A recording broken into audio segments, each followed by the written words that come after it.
نحمده ونستعينه ونستغفره ونعوذ بالله من شرور أنفسنا ومن سيئات أعمالنا من يهد الله فلا مضل له ومن يضلل فلا هادي له ونشهد أن لا إله إلا الله وحده لا شريك له ونشهد أن سيدنا ومولانا محمدا عبده ورسوله الذي أرسله بالحق بشيرا ونذيرا وداعيا إلى الله بإذنه وسراجا منيرا فقد قال الله تعالى في كلامه المجيد وفي فرقان الحميد প্রাণ খুলে সবাই আমার সাথে পড়েন আউযু বিল্লাহি মিনাশ শাইতানির রাজীম বিসমিল্লাহির রাহমানির রাহিম ইয়াওমা ইয়াকুমুর রূহু ওয়াল মালাইকাতু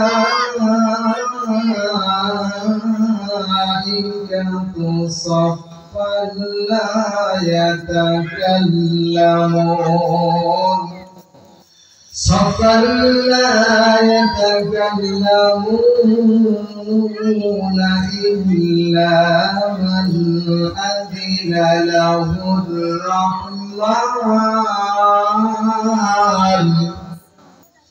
إلا من أذن له الرحمن وقال صوابا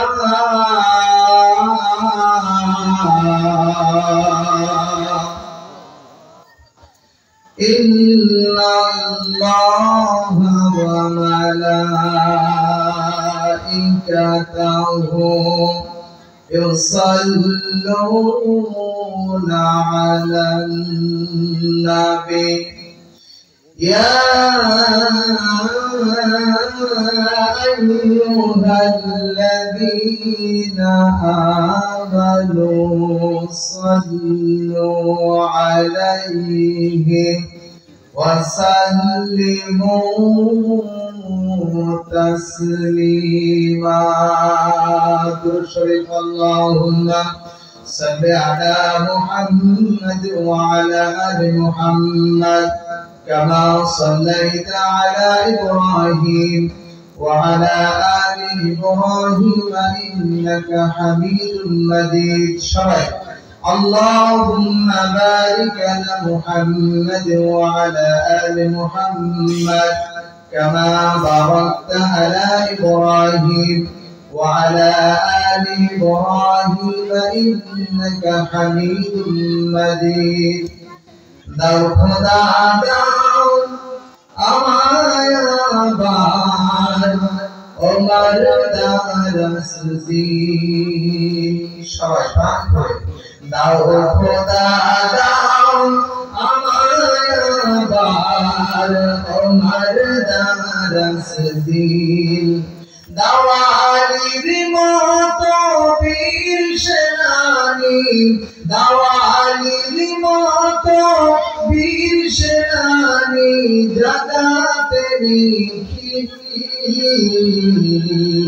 দাও খোদা দাও আমায় আবার उमर दारस दीन दाओ खुदा दाओ আমায়াবার उमर दारस दीन पाक করে বলেন সবাই একটু দাওয়ালির মতো পীর সেনানি দাওয়ালির মতো পীর সেনানি জাগাতে নিখিল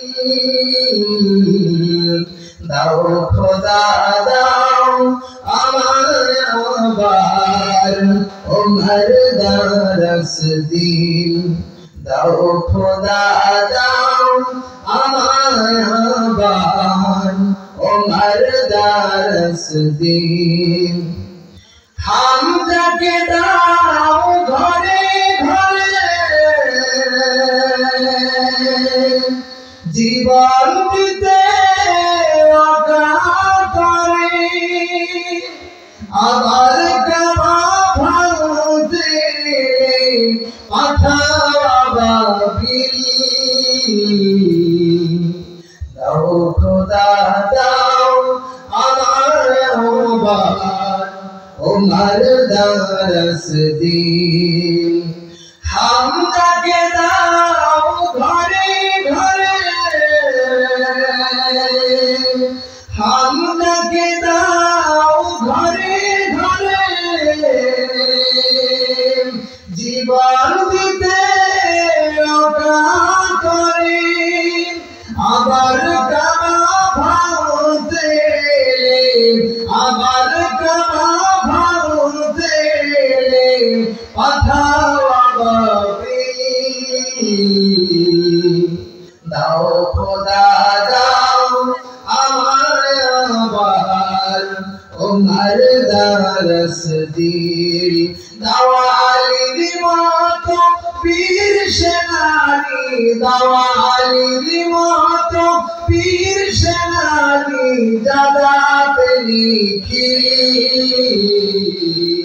দাও খোদা দাও আমায় আবার उमर दारस दीन दाओ खुदा दाओ আমায় আবার उमर दारस दीन আলহামদুলিল্লাহ ঐতিহ্যবাহী জেলা সাপাই নবাবগঞ্জ সরমোহনপুর বাগদাপাড়া মোড় জামে মসজিদ উন্নতি কর্তৃক আয়োজিত ঐতিহাসিক তাফসীরুল কোরআনুল কারীমের মাহফিলের সুযোগ্য সমাধন্য সম্মানিত সভাপতি সাহেব আজকের মাহফিলের প্রধান অতিথি বিশেষ অতিথিবৃন্দ আমন্ত্রিত ওলামায়ে কেরাম ফজলে জাম মুরব্বিয়ে নিজাম সবার নাম বলতে অনেক দেরি হবে সময় পাবেন সম্মানিত ভাইরা আজকের এই মাহফিলের আলোচনা রেখেছেন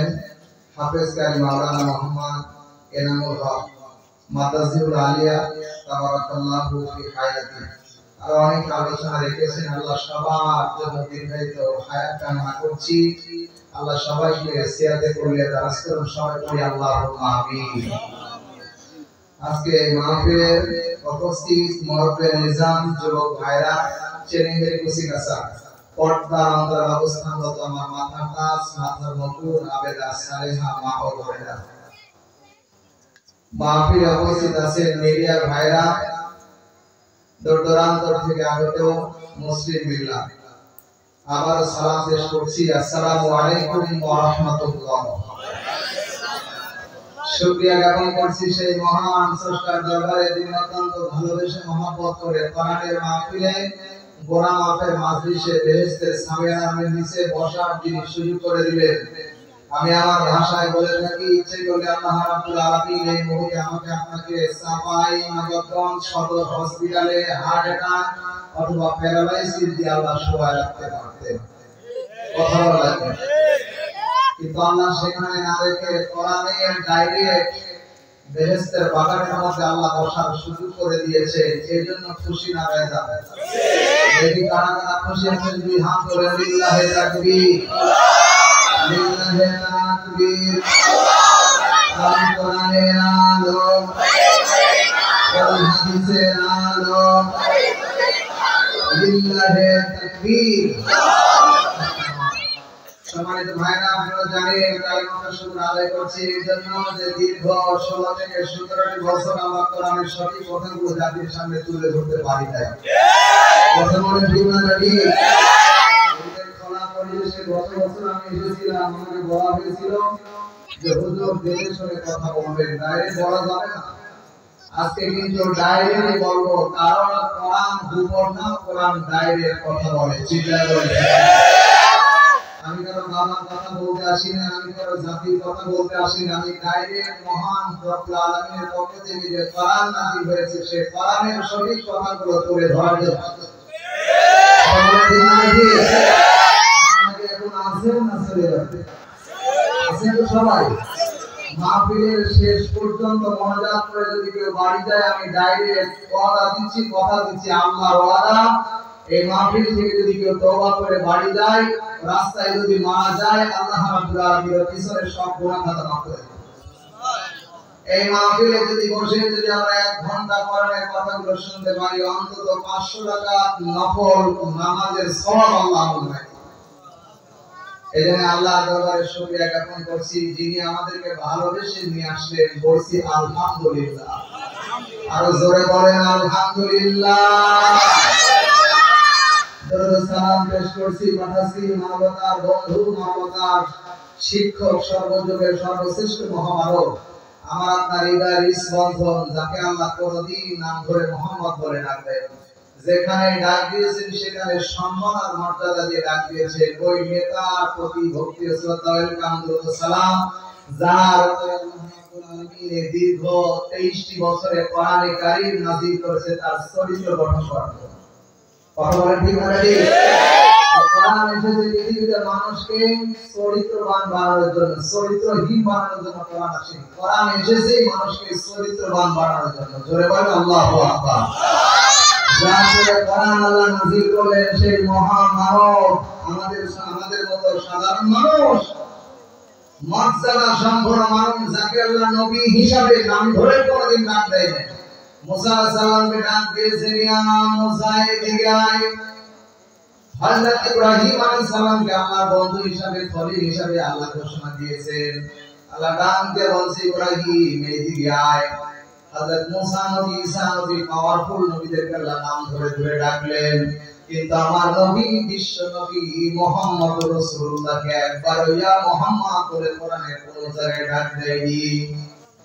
আল্লাহ রাব্বুল আলামিন যত জায়গায় আমার নবীকে ডাক দিয়েছেন, প্রত্যেক জায়গায় রাসূল উপাধি দিয়ে, সম্মান দিয়ে আমার আল্লাহ আমার নবীকে ডাক দিয়েছে। আল্লাহু আকবার।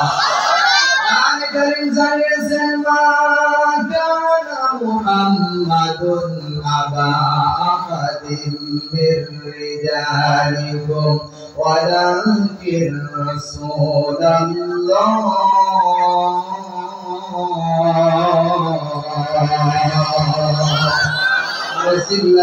আল্লাহু আকবার। সবাইবাসী ধীরে ধীরে কান ধরে শোনা লাগবে। আল্লাহ এতটুকু বলতে পারতেন, মা কানা মুহাম্মদ, এতটুকুই বলতে পারতেন।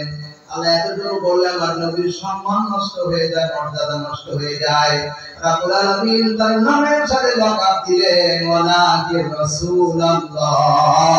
মুহাম্মদ শুধু পৃথিবীর পুরুষ জাতির পিতা হিসেবে আসেনি, উনি ডাইরেক্ট আল্লাহ রাসূল হিসেবে পৃথিবীতে আগমন করেছেন। তার মানে নবীকে আল্লাহ কোনদিন নাম ধরে ডাক দেয়নি, যেখানে ডাক দিয়েছে ওখানে মর্যাদা আর সম্মান দিয়ে আমার আল্লাহ ডাক দিয়েছে।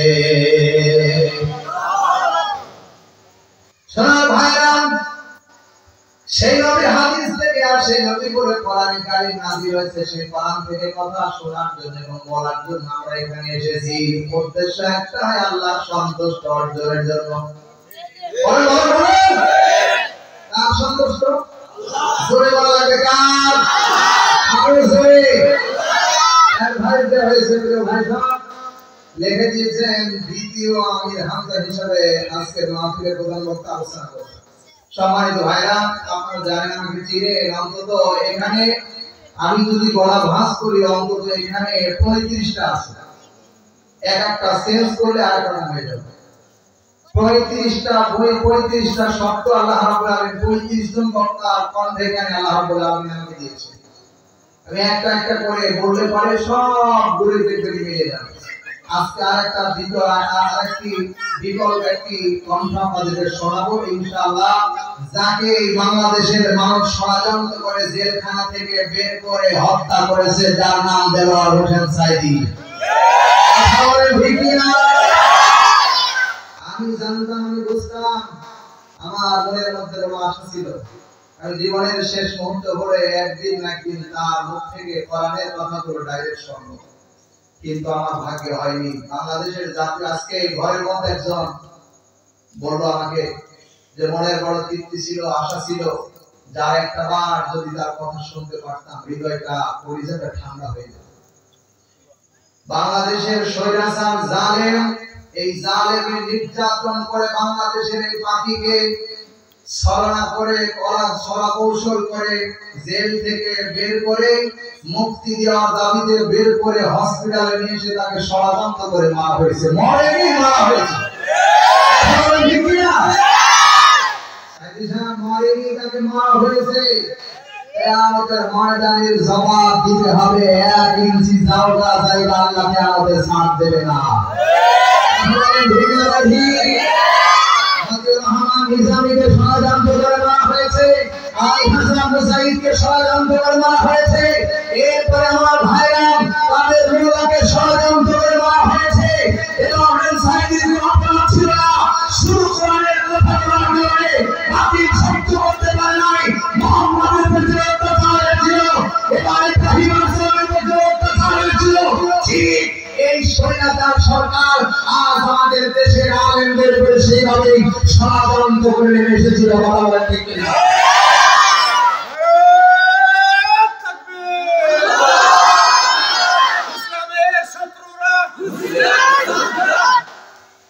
সম্মানিত ভাইরা, আমরা বাতিলের জামজামি করে মরতে চাই না, আমরা আল্লাহর গোলামি করে সিংহের মতো বাঁচতে চাই। মুসলমান কাফেরদের মতো বেঁচে থাকবে না, চলবে না দিয়ে দিন ইসলামের পথে কোনই হাতে বিরুদ্ধে প্রেমের মুর্শিদের বিরুদ্ধে আন্দোলন করবে। কাকে হাতে আমাদের রাখো লিল্লাহি তাকবীর। দুঃখের কথা বলবো কি, বলতে গেলে কলিজা ফেটে যায়। আমির হামজা ভাই এখন কথা বলতে পারে না, মাঝে মাঝে অসুস্থ হয়ে যাচ্ছে।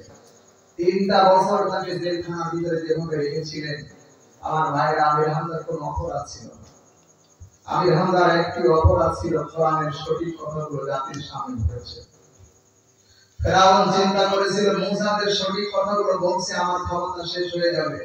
আমি ডাইরেক্টলি বললাম, হাসিনা চিন্তা ফিকির করেছিল সাইদীকে যদি ছেড়ে দেওয়া হয়, আমির হামজাকে যদি ময়দানে রাখা হয়, সঠিক কথাগুলো বলবে, জাতি একদিন আমাকে লাঠি মেরে চেয়ার থেকে বের করে দিবে। কথা বলে কি হচ্ছে? কথা বলে না।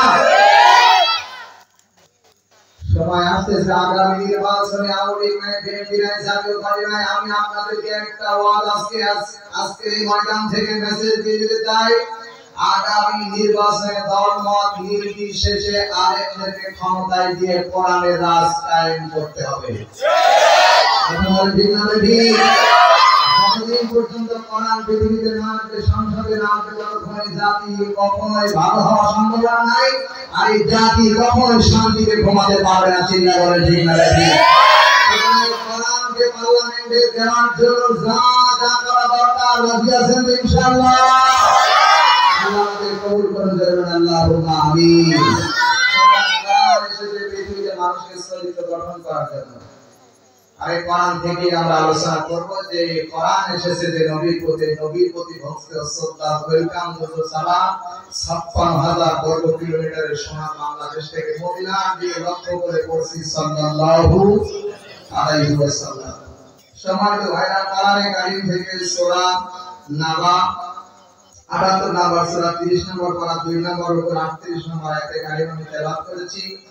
এখান থেকে কিছু কথা বলবো, আল্লাহ যে আমাদেরকে শোনা এবং বুঝে বলার জীবন গড়ার তৌফিক দান করে। জয় আল্লাহুম্মা আমিন। আপনাদের ডাইরেক্ট এখন চলে যায় আলোচনা। সবাই পড়ে না আউযু বিল্লাহি মিনাশ শাইতানির রাজীম বিসমিল্লাহির রাহমানির রাহিম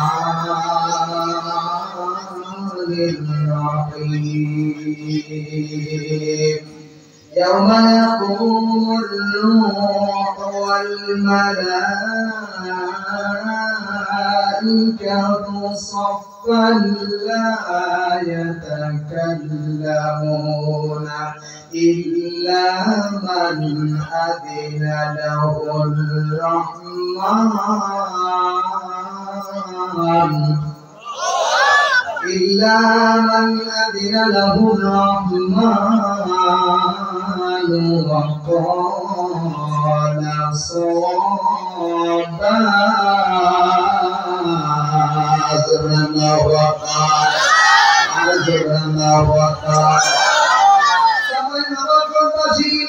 সবাই আদাতের নাম্বার 30 নাম্বার 2 নাম্বার 38 নাম্বার আয়াতে কারিমা বলছি রব্বুল আলামিন শুরুতেই জানতে বলে ইয়াউমা ইয়াকুমুর রূহু ওয়াল মালাইকাতু সাফফা আল্লাহ জানতে বলে এমন একটা ময়দান হবে যে ময়দানে সবাই রূহ এবং মানুষ এবং ফেরেশতাদেরকে সবাইকে আমার আল্লাহর সামনে সারিবদ্ধভাবে দাঁড়ানো লাগবে। কথা বলে না বলেন কথাটি কার জোরে বলা লাগবে। আল্লাহ বলে এমন একটা ময়দান আছে যে ময়দানে আমার প্রত্যেকটি আত্মা রূহ এবং ফেরেশতাকে সারিবদ্ধ করে আমি আল্লাহ দাঁড় করাবই। যেদিন সারিবদ্ধ করে দাঁড় করাবে সেদিন এত কঠিন হবে লা ইয়াতাকাল্লামুন সেদিন কেউ কথা বলতে পারবে না তবে ইল্লাহ কথা বলবে ইল্লা মান আযিনা লাহুর রাহমান যাকে আল্লাহ কথা বলার যোগ্যতা দেবে পারমিশন দেবে অনুমতি দেবে সেই ব্যক্তি কথা বলবে ওয়াকালা সাওয়াবা আর যাকে আল্লাহ অনুমতি দেবে না সে কথা বলতে পারবে না যাকে অনুমতি দেবে সেই কথা বলবে। কথা বলেন ঠিক কিনা? সবাই বলছি আল্লাহ যাকে অনুমতি দেবে সে কঠিন কিয়ামতের ময়দানে কথা বলবে। আল্লাহ যদি অনুমতি না দেয় সব জবান বন্ধ থাকবে, কেউ আল্লাহর সামনে চিল্লাইতে পারবে না। আর বাংলাদেশের বিভিন্ন পর্যায়ে বিভিন্ন জায়গায় বিচার ফাইসালা হয়, ডান দিকে বাদী আর বিবাদী, পিছন দিকে বিবাদী। বাদী যদি কথা বলে বিবাদী অন্য দিক থেকে ফাল পায়।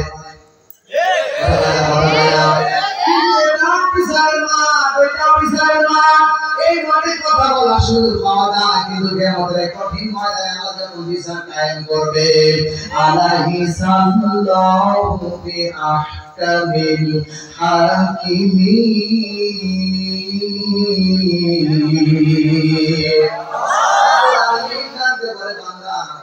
কঠিন ময়দানে আমি কি সবার চাইতে বড় বিচারক না? কিয়ামতের কঠিন ময়দানে আল্লাহ বিচার কায়েম করবে। বিচারের মাধ্যমে আল্লাহ কায়েম করবে। সবার যেদিন বিচার করবে সেদিন আল্লাহর উপরে আল্লাহ সেদিন কারো উপরে জুলুম করবে না। সবার উপরে ইনসাফ বিধি বন্টন করে আল্লাহ বিচার কায়েম করবে। ওই ময়দানের নাম হলো ইয়াউমা, মানে আগামীকাল। কথা বলে না বিচারের মাধ্যমে আল্লাহ কায়েম করবে। আল্লাহ আমিন ডাকতে বলেন ইন্না ইয়াউমাল ফাসলি কানা মিকাতা। রব্বুল আলামিন ডাকতে বলে বিচারের মাঠ আমি নির্ধারণ করে রেখেছি, অবশ্যই বিচারের মাঠ কায়েম হবে। এই বিশ্বাস আমাদের আছে না? জোরে বলা লাগবে। অবশ্যই বিচারের মাঠ আল্লাহ কায়েম করবে। ওই ময়দানে আমাদেরকে জবাব দেওয়া লাগবে। আর এই ময়দানে যখন আল্লাহ আমাদেরকে তুলবেন, সারিবদ্ধভাবে তুলবেন, রব্বুল আলামিন ডাক দিয়ে বলেন যালিকাল ইয়াউমুল হক। আল্লাহ রাব্বুল আলামিন অবশ্যই সেই বিচারের মাঠ কায়েম হবে। বিচারের মাঠ কায়েম হবে না সত্য। আল্লাহ যে কথাটা এই বলেছেন বিচারের মাঠ যেদিন কায়েম হয়ে যাবে, ওই বিচারের মাঠে আপনি জীবনে বাস্তবায়ন জীবনে কি করেছেন, শৈশবকালে জীবনে কি করেছেন, আর বাস্তব জীবনে কি করেছেন, 50 বছর আপনার হায়াতে কি করেছেন, সব আল্লাহ ফেরেশতা দিয়ে রেকর্ড করে রেখেছে। কথা কয় না আমার ভাইরা আজকে যদি বাংলাদেশ থেকে পালিয়ে ভারতে গিয়ে বাঁচতে চায় আল্লাহর আদালতে বাঁচার সুযোগ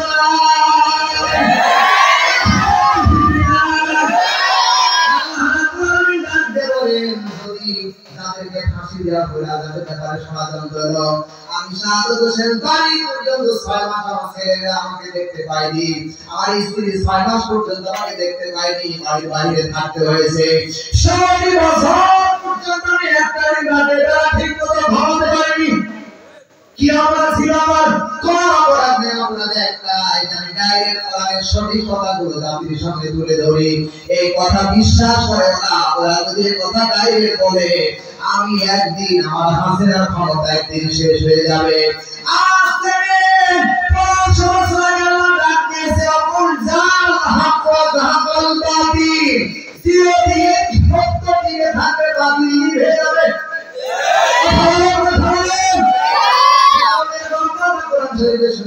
ফেরাউনের কথা আমরা কোরআন শরীফে শুনেছি, ফেরাউনের অত্যাচার কোরআন শরীফে শুনেছি, নমরুদের অত্যাচার কোরআন শরীফে শুনেছি, কিন্তু দেখি নাই হাসিনার পতনের মাধ্যমে বুঝলাম যে আল্লাহর কোরআন যা বলে ডাইরেক্ট হাসিনার মাধ্যমে প্রমাণ পেলাম এটা ডাইরেক্ট সত্য।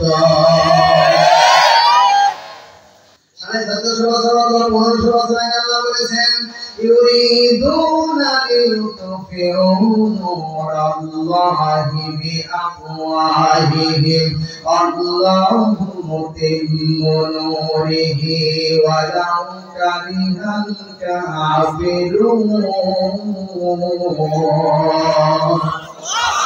সাথে ভিতরে বলছেন মানুষ পৃথিবীতে যারা কাফের, যারা মুশরিক, যারা তাগুতে বিশ্বাস করে, তাগুতে আনুগত্য করে, তাগুত মানে শয়তানের আনুগত্য করে, আমার বিশ্বাস হাসিনা ছিল শয়তানের গোলাম।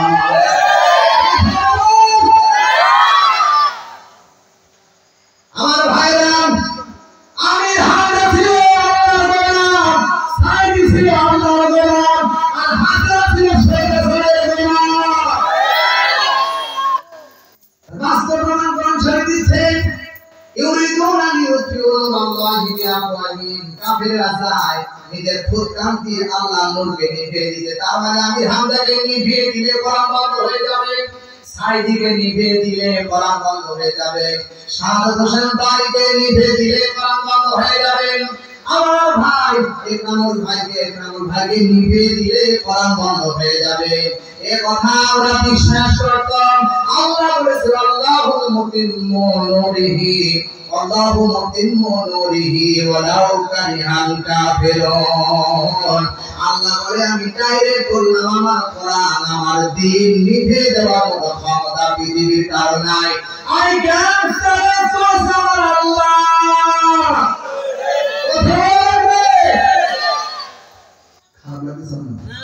কষ্ট লাগতেছে বলবো, এটা কিন্তু আমি শাহাদাত হোসেন বাড়ি না, এটা কিন্তু ডাইরেক্ট আল্লাহর কোরআনের কথা। অনেক খারাপ লাগতে পারে, যদি আপনার জীবনটা ওই পর্যায়ে থাকে আপনার খারাপ লাগবে। আবু জেহেলের খারাপ লেগেছিল, আজ আপনার নেতাকে গালি দিয়ে আপনার খারাপ লাগে। আমার নেতা সাইদি সাহেবকে যখন আপনি হত্যা করলেন তখন কি আমার খারাপ লাগেনি? আমার নেতা না, শুধু নেতা না, আমার বিশ্বাস এই বাংলাদেশে যদি 56,000 ওলির দরবার আছে, আমার মনে হয় তার মধ্যে শ্রেষ্ঠ ওলি কাতারে ছিলেন মাওলানা দেলোয়ার হোসেন সাইদি।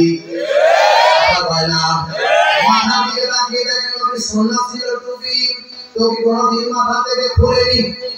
গায়ে দিয়ে তাকিয়ে দেখেন নবী লম্বা জামা পরেছিলেন, ওনার গায়ে লম্বা জামা ছিল। মুখের দিকে তাকিয়ে দেখেন নবীজি মুখে লম্বা দাড়ি ছিল, তার মুখে লম্বা দাড়ি ছিল। নবীজি বারবার কাফেরদের সাথে মিষ্টি ভাষায় কথা বলতেন। আমার মনে হয় সাইদি সাহেব কাউকে গালি দিয়ে কথা বলেনি। বলেন না কেন? জীবনে শুনেছি সব কথার মধ্যে শিক্ষা রয়েছিল, এমনকি জাতির সংসদের জন্য বক্তব্য ছিল। আমার মনে হয় জাতি যদি যেখানে ছেড়ে দিত আজকে বাংলার জন্য বেঁচে থাকতো। জাতি এত আনন্দ পেত, এর আনন্দ পৃথিবীতে আর খুঁজে পাওয়া যেত না। বাংলাদেশে এসেছে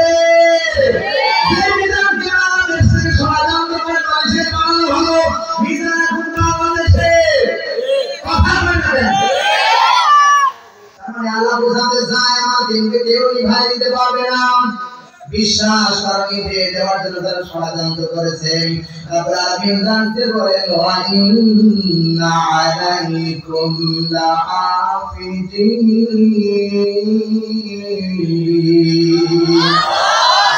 আল্লাহু আকবার। কাতিবিন ইয়ালামুনা মা তাফআলুন।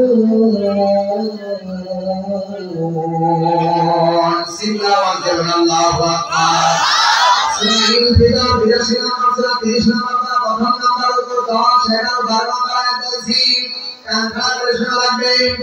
রব্বুল আলামিন জানতে বলতেছে ওয়া ইন্না আলাইকুম লাহাফিজিন। প্রত্যেকটা মানুষকে পাহারা দেওয়ার জন্য আমি আল্লাহ দুইজন ফেরেশতা নিযুক্ত করে রেখেছি। কিরামান কাতিবিন। ডান কাঁধে একজন আর বাম কাঁধে একজন। আমার মনে হয় বাংলাদেশের উভয় কাঁধে যা করেছে সব লিপিবদ্ধ হয়ে আছে। দুনিয়ার আদালতে যদি বিচার না হয়, আল্লাহর আদালতে বিচার হবে।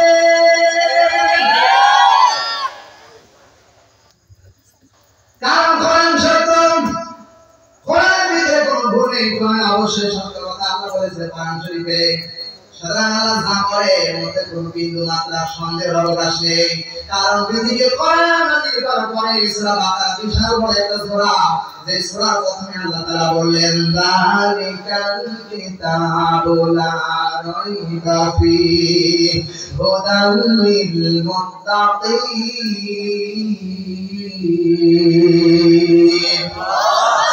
আল্লাহু আকবার। আরো জোরে বলুন না। কিসের বাইরে কার কেউ সন্দেহ আছে? বলেন যালিকাল কিতাব, এটা এমন একটি কিতাব লা রাইবা ফীহি, যার মধ্যে কোনো সন্দেহ নাই। হুদাল লিল মুত্তাকিন, এটা যারা অনুসরণ করবে অবশ্যই তারা মুত্তাকিদের জন্য হেদায়েত বানিয়ে যাবে। আল্লাহু আকবার। প্রিয় ভাই সাহেব, যেখানে আপনি থাকেন কোরআনের কাছে যদি আপনি আসতে পারেন, আপনি হেদায়েত পেয়ে যাবেন। আমি যদি কোরআনের কাছে না থাকেন, আপনি হেদায়েত পাবেন না। কোরআন আপনার চরিত্রকে পরিবর্তন করে দেওয়ার একটাই গ্রন্থ। সুতরাং আহ্বান করব, আগামী দিন নির্বাচন যখন আসবে, পার্লামেন্টে কোরআন দিয়ে জাতির ইউনিয়ন চেয়ারম্যান, মেম্বার এবং কাউন্সিলর যেখানে যাবেন মন্ত্রী, এরপরে এনএসআই, পুলিশ, মিডিয়া, আপনি সবাইকে সংশোধন করার জন্য একটা আইন দরকার।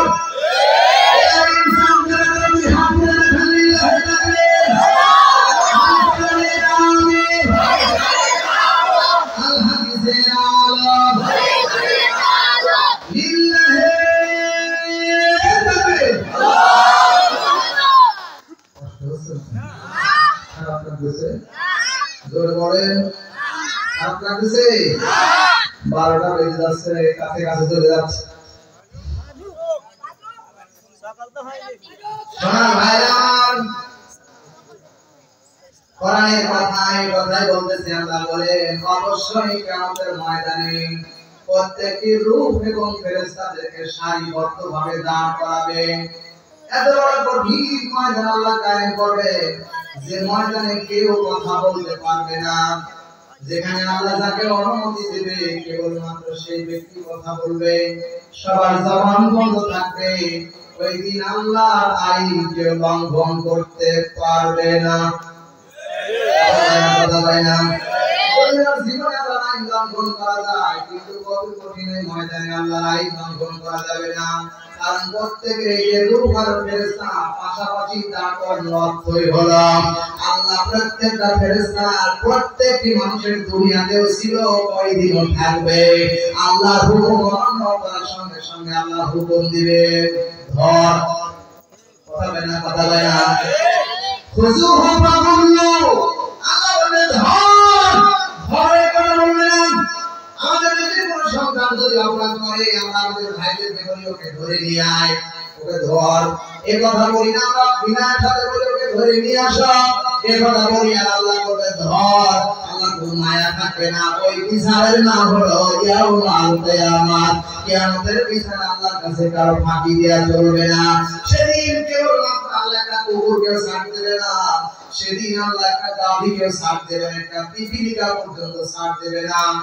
বিচার হবে কিয়ামতের ময়দানে। হুজুর আপনি কেমন কথা বলেন? কুকুরকে ছাড় দেবে না, পিপীলিকাকে ছাড় দেবে না, এর অর্থ কি বুঝলাম না। রব্বুল আলামিন যেদিন বিচারের মাঠ কায়েম করবে, সবার বিচার হবে। এই পৃথিবীতে যে দুর্বল কুকুরটা, সাবাল কুকুর আর দুর্বল কুকুর, দুর্বল কুকুরের উপরে সাবাল কুকুরটা যেমন অত্যাচার করেছিল, নির্যাতন করেছিল, সেদিন কিয়ামতের ময়দানে দুর্বল কুকুরটা আল্লাহর কাছে ডাকবে, বলবে রব্বুল আলামিন আমার জীবনে দুনিয়াতে আপনি আমারে পাঠিয়েছিলেন, সবাই ছিল আপনার গোলাম আর আমরা ছিলাম মানুষের গোলাম। কুকুর কিন্তু মনির ভক্ত, মানুষের বাড়ি পাহারা দেয়। কথা বলে না। কুকুর ডাকতে বলে রব্বুল আলামিন আপনি আমাকে কুকুর হিসেবে পৃথিবীতে পাঠিয়েছিলেন, কিন্তু দুনিয়ায় যাওয়ার পরে আমার সাবালের একটা কুকুর আমাকে এত অত্যাচার করেছিল, নির্যাতন করেছিল, কিছুই বলতে পারি নাই। আজকে হাসরের ময়দানে তোমার কাছে বিচার দায়ের করলাম, আজকে তোমার কাছে মামলা দিলাম, সঠিক বিচার করে দাও। কুকুরকে আমার ডাকতে বলে তুই সাবাল হয়ে যা। কুকুর সাবাল হয়ে যাবে। যে সাবাল কুকুরটা ছিল এটাকে আমার দুর্বল বানিয়ে দিবে। আল্লাহ বলবেন যতটুকু পরিমাণ শক্তি দিয়ে তোকে আঘাত করেছিলি প্রতিশোধ নে। জোরে বলেন আল্লাহু আকবার। বিচারের মধ্যে কোনো ফাঁক নেই, কোনো ভুল নেই। সঙ্গে সঙ্গে কুকুর দৌড়াবে, সে ওই যে সাবাল কুকুর ছিল যেভাবে কামড়ে ছিল ওইভাবে কামড় দিয়ে প্রতিশোধ নিবে। আল্লাহ বলে তোরা ধ্বংস হয়ে যা। সঙ্গে সঙ্গে কুকুর পর্যন্ত ধ্বংস হয়ে যাবে। আমার ভাই একটা গরু পর্যন্ত ছাড় দেবে না, ছেড়ে দেয় আল্লাহ, ছাড় দেয়, ছেড়ে দেয় না। গাভী, দুর্বল গাভী, সাবাল একটা গাভী, দুর্বল গাভীর উপরে আঘাত করেছিল, ডাক দিয়ে বলবে আল্লাহ কিছুই করতে পারি নাই।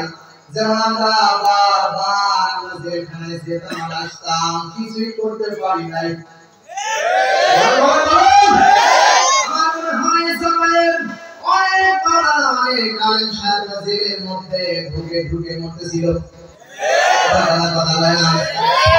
মানুষ পর্যন্ত ঘুমাতে পারেনি, অবসান ঘটিয়েছে আমার আল্লাহর পক্ষ থেকে।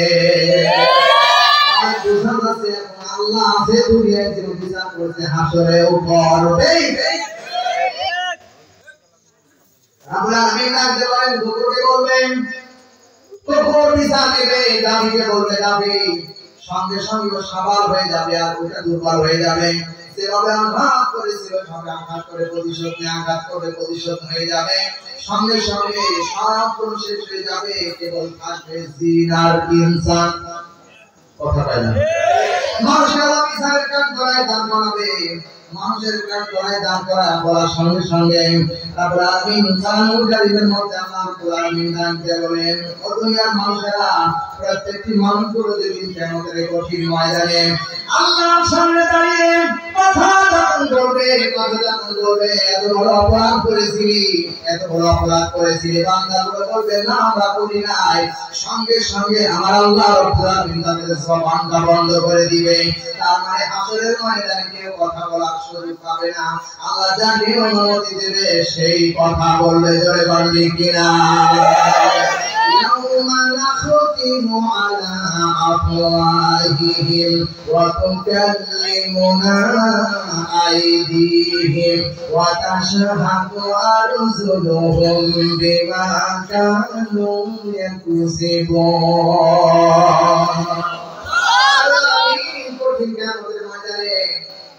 ডাইরেক্ট বলবে আল্লাহ আমি সাইদ সাহেবের ব্যাপারে কিছুই জানি না, ও করেছিল জজ সাহেব, কথা বলে জজ করেছিল, উকিল করেছিল, আমিও জানি না। কাদের বলবে আল্লাহ আমি এ কথা বলি নাই, আমি এ কথা বলি নাই, ও জজ আর উকিল মিলে করেছিল, সাক্ষী যারা দিয়েছে ওদেরকে আপনি ধরেন। তাহলে কঠিন ময়দানে আমার আল্লাহ ওদেরকে যখন বলবে আল্লাহ আমি করি নাই, নাখতিমু আলা আফওয়াহিহিম, তাদের জবান বন্ধ করে দিবে। অতুকাল্লিমুনা আইদিহিম, আল্লাহ বলেন সঙ্গে সঙ্গে তার হাত কথা বলবে। এই হাতকে যখন নাই রেখেছি কি রেখেছি বল, কথা বলেন হাত জবান দেবেন। প্রধানমন্ত্রী শ্রীকৃষ্ণ আমার ভাই আমার তার অনুমতি ছাড়া বাংলাদেশে তার ফাঁসি হয়নি। একটা ভিডিও ভাইরাল হয়েছে, দেখবেন হাসিনা একটা মানুষের বুকের উপরে পাও দিয়ে নিজে হাতে চলা করছে। কথা বলে না, এত বড় না শয়তান এই বাংলার জেনে তো নারীর মধ্যে না।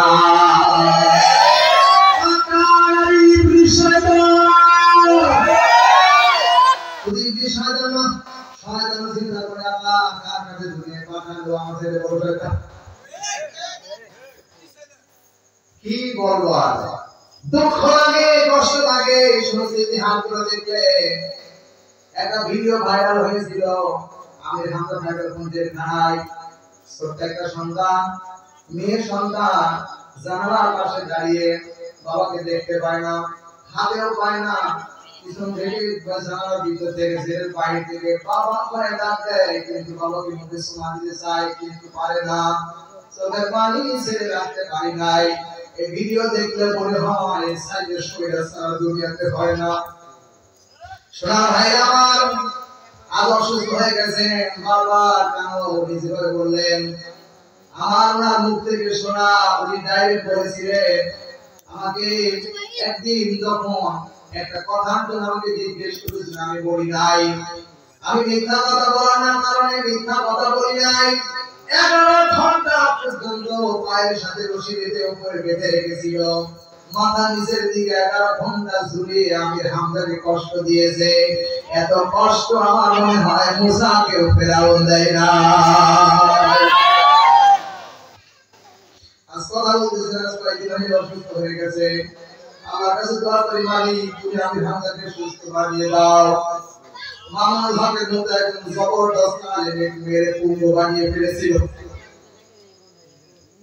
আমার ভাইরা এরকম মঞ্চের ভিতরে কথা বলতেছিলাম, মনে না করে কথা বলতে গিয়ে আমি বলেছিলাম ইজা জাআ নাসরুল্লাহি ওয়াল ফাত, যখন আল্লাহর সাহায্য আর বিজয় আসবে তখন দলে দলে তোমাদের দলে লোকজন দাখিল হতে থাকবে। যখন বিজয় আসবে তখন বিজয়ের সময় তোমরা স্লোগান দিবে ফাসাব্বিহ বিহামদি রাব্বিকা ওয়াস্তাগফির, আল্লাহ প্রশংসা করবে, আল্লাহর হাম গাইবে। ওই সময় বিজয় স্লোগানে এই আয়াতের ব্যাখ্যা এসেছে, ওই সময় আমাদের প্রশংসা বিজয় হয়ে প্রশংসা ছিল লিল্লাহি তাকবীর। আল্লাহ ঠিক না, লিল্লাহি তাকবীর সুবহানাল্লাহ ছিল, কিন্তু শেষ সময় দিতে পারে নাই। শেষ সময় স্লোগান দিয়েছিল জয় বাংলা, জয় বাংলা মুসলমানের স্লোগান না, মুসলমানের স্লোগান লিল্লাহি তাকবীর। আযানের প্রথম শব্দ আল্লাহু আকবার, ইকামতের প্রথম শব্দ আল্লাহু আকবার, জানাজার প্রথম তাকবীর আল্লাহু আকবার। আমার ভাইরা সব জায়গায় এক প্রথম শব্দ আল্লাহু আকবার, সিজদার প্রথম তাকবীর আল্লাহু আকবার, রুকুর প্রথম তাকবীর আল্লাহু আকবার, সব জায়গায় আল্লাহু আকবার, স্লোগানে হবে আল্লাহু আকবার। কথা বলেন, ইসলাম কবুল করেছিলেন, ইসলাম কবুল করার সাথে সাথে ওই স্লোগান দিয়েছিলেন লিল্লাহি তাকবীর। ও নবী এখন আজ থেকে আল্লাহু আকবার স্লোগান চলবে। আর আইন মানি না, আইন মানবো যিনি আমার রব, সেই রবের। ফাসাব্বিহ বিহামদি রাব্বিকা ওয়াস্তাগফির, এখন আল্লাহ প্রশংসা করতে হবে, বিজয় এসে গেছে, আমরা স্লোগান দিতে হবে আল্লাহু আকবার। কিন্তু এই সময় স্লোগান দিয়েছিলেন লিল্লাহি তাকবীর, আপনি পরিবর্তন করেন, স্লোগান দিয়েছিলাম জয় বাংলা। এই কথা বলার কারণে আওয়ামীদের গায়ে লাগলো, হুজুর কেন জয় বাংলার বিরুদ্ধে কথা বললাম। সঙ্গে সঙ্গে কিছু আওয়ামীদের লোকজন ক্ষিপ্ত হয়ে গেল এবং সোফা করে বসেছিলাম।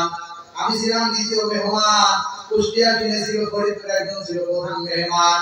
ওরা কাফের মুশরিকদের মতো অত্যাচার নির্যাতন করার লক্ষ্যে কিছু কিছু মানুষ মাহফিল থেকে উঠে গেল।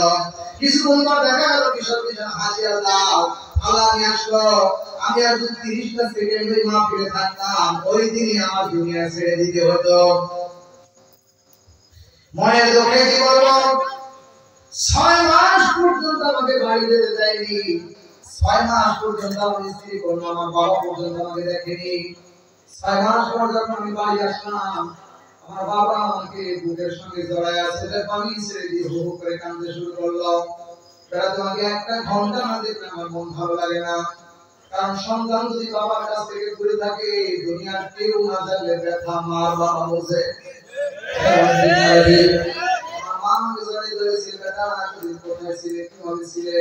আমি বললাম, মা তোমাদের দুয়া আল্লাহর মায়া মহব্বত ভালোবাসা এখনো পৃথিবীতে আছে, এই জন্য আজ আমাকে আল্লাহ বেঁচে রেখেছে। কতদিন বাঁচিয়ে রাখবে জানি না, তবে তোমাদের দোয়া যেন আল্লাহ দরবার থেকে আমার জন্য ভুলে না যাও। সবসময় দোয়া করবা, তোমার সন্তান আল্লাহ তোমার করে ফিরিয়ে দিবে। আমরা বেঁচে আছি কোরআনের কথা বলার জন্য, এমন কোন দিন নাই, এমন কোন রাত নেই যে আমি কথা বলি না। এই যে শুরু হয়েছে আজ থেকে রমজানের আগ পর্যন্ত প্রতিদিনই কথা বলা লাগবে। এর মধ্যে কোনদিন দিনের বেলা আছে, আবার রাতে 2টা করে আছে। জোরে করে আল্লাহু আকবার। বেশি রেখেছে কোরআনের কথা বলার কারণে। নবীজিকে মারতে ষড়যন্ত্র করেছিল, কাফেররা মারতে পারেনি। মুসা আলাইহিস সালামকে ষড়যন্ত্র করেছিল, মারতে পারেনি।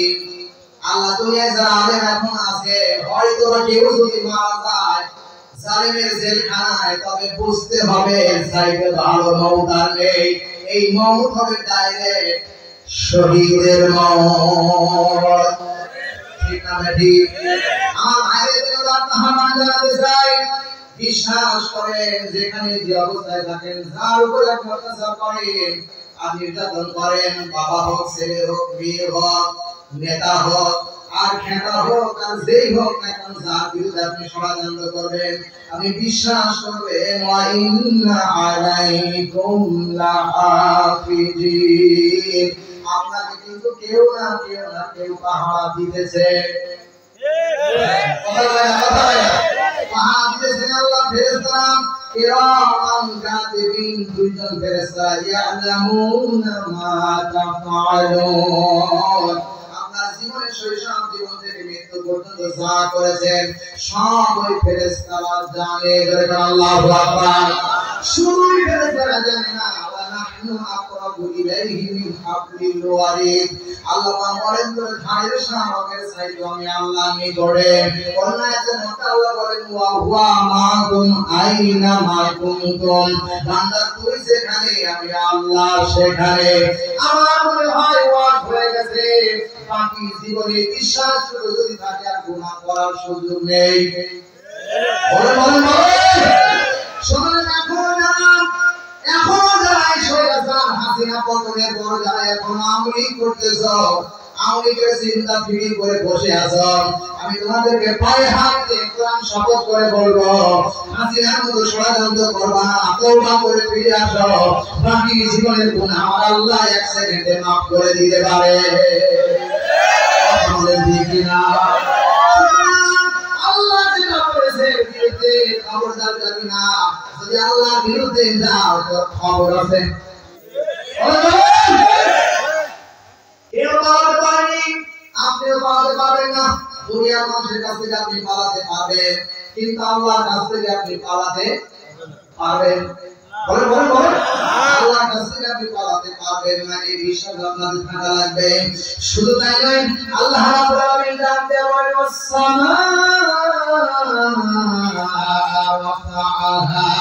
ওয়া ওয়াদাআল মিজান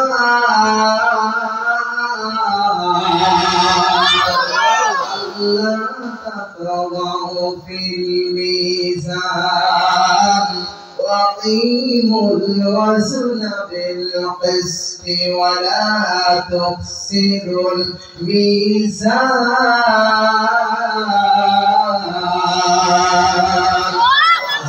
الله أكبر. والسماء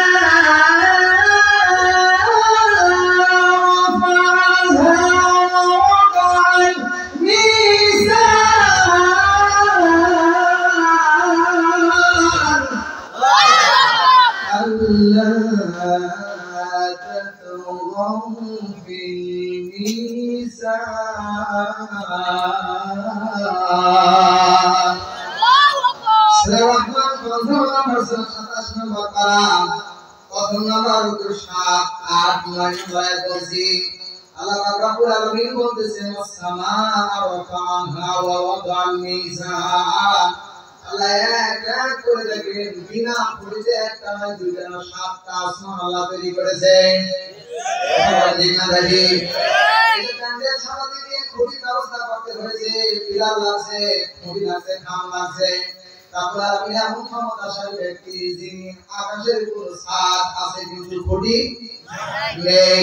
রাব্বুল আলামিন একটা ছাদ বানিয়েছে। তাফসীরে মারিফুল কোরআনের মধ্যে এসেছে, যতগুলো তাফসীর আমি পড়েছি সব তাফসীরের মধ্যে বর্ণনা করা হয়েছে।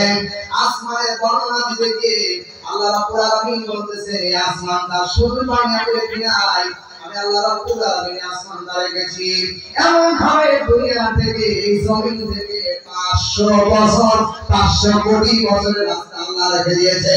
ওরা বানাইছে যে 500 বছরের রাস্তা, ওরা বানাইছে যে 500 কোটি বছরের রাস্তা। এই প্রথম আসমানের দূরত্ব রাব্বুল আলামিন জানতে পারে বান্দা এত বড় আসমান আমি বানিয়েছি। প্রথম আসমানের তুলনায় দ্বিতীয় আসমান, ওই দ্বিতীয় আসমানের ভিতরে যদি প্রথম আসমানটা ছেড়ে দেওয়া যায়, প্লেটের ভিতর যেমন একটা মার্বেল রাখলে যেমন ওই প্লেটের ভিতরে মার্বেল হারিয়ে যায়, প্রথম আসমান দ্বিতীয় আসমানের মধ্যে রাখলে প্রথম আসমান হারিয়ে যাবে, খুঁজে পাওয়া যাবে না।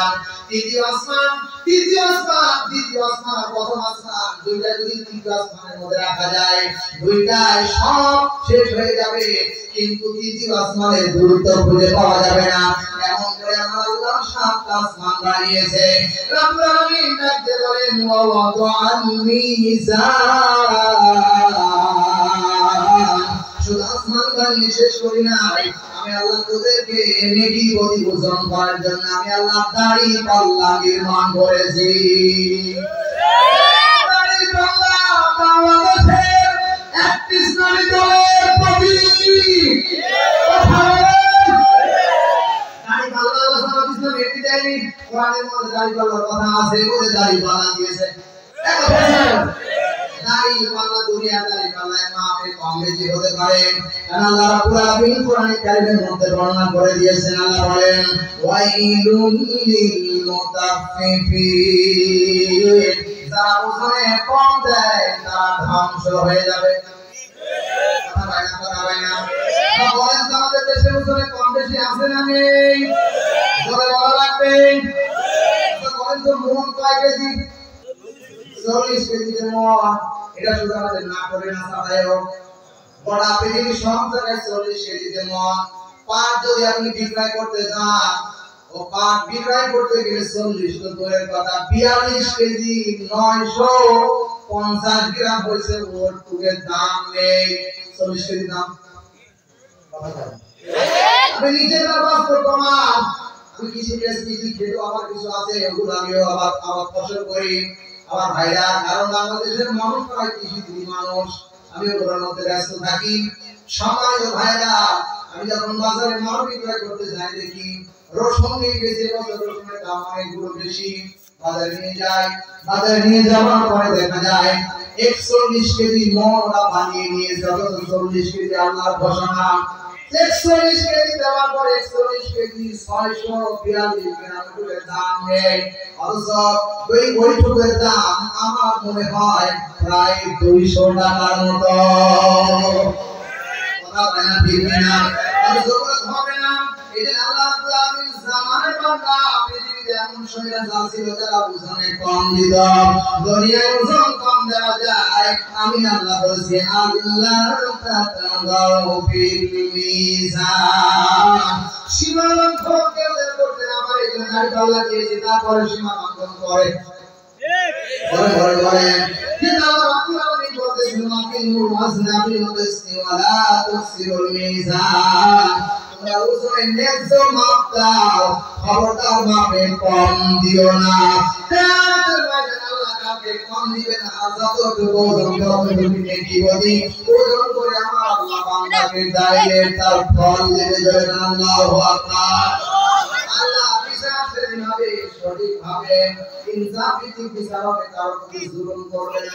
আল্লাহু আকবার। এই বিচারের মাঠ আমাদের সামনে আছে না নাই? জোরে বলেন, আর জোরে বলেন। রব্বুল আলামিন ডাকতে বলেন বান্দা, রব্বুল আলামিন ডাকতে বলেন ওয়াকুল্লা শাইইন আহসাইনাহু কিতাবা। সূরা নাবা 78 নম্বর সূরা 30 নম্বর প্রথম নাম্বার 29 নম্বর আয়াত বলছি, আল্লাহ রাব্বুল আলামিন বলতেছেন আপনি যা করেছেন, আপনার যা আমল হয়েছে সবগুলো আমার আল্লাহ কিতাব আকারে লিপিবদ্ধ করে রেখেছে। জোরে জোরে কথা বলেন ঠিক না ঠিক?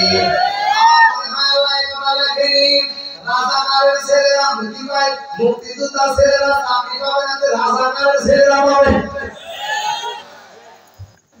এটা আল্লাহ ক্যান্সেল করেন, এটা আল্লাহ লিখে রেখেছে। আছে নাকি জবাব দেওয়া লাগবে? বলেন বলেন বলেন। আমাদের মাঝে আমি ওটাই কথা করব। মামলা কতটি মামলা হয়ে গেল, আরো যে কতটি হবে আল্লাহ ভালো জানে। এখন আমাদের অনেক ভাইরা আমি তোমাদের পায়ে ধরে বলি, তোমাদের গালি দেওয়ার জন্য বলছি না, তোমাদের মন খারাপ করার জন্য বলছি না, ফিরে আসার জন্য বলছি। অনেকে বলছে হাসিনা দেশে ফিরে আসবে, পশু আসবে, আসলেই ফাঁসি হবে, আসলেই ফাঁসি হবে,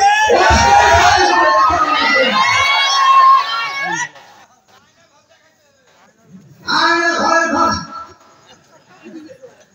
আয়না ঘরের মামলায় ফাঁসি হবে 14 বার। হাসিনা আসবে, ওর বাপও আসবে না। এই ভাষা আমাদের আহ্বান জানাতে চাই, সবাই এখন যাও এই মহতে বসে আছে, পায়ে হাত দিয়ে বলো আমি আপনার থেকে মেসেজ দিয়ে গেলাম, ফিরে আসে সংশোধন করে।